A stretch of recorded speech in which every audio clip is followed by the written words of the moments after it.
Connect with AC power. Turn on this switch. Touch and hold this key.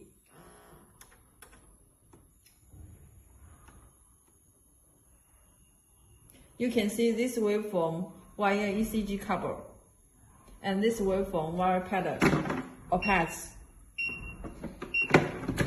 For example, we press 100 joules. You can see 100 here. Okay, stand clear. Press shock. Let's do discharge. Press this button. Shock delivered. This discharger trigger printer.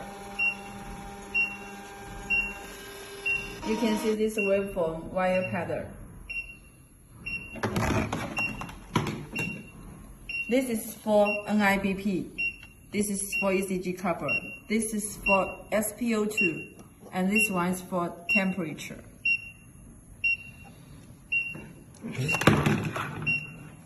This pedal is complete pedals. This one for adults. This one for children. Put these two batteries here. This is cover. This machine can optional AED like this. This SpO2 is NIBP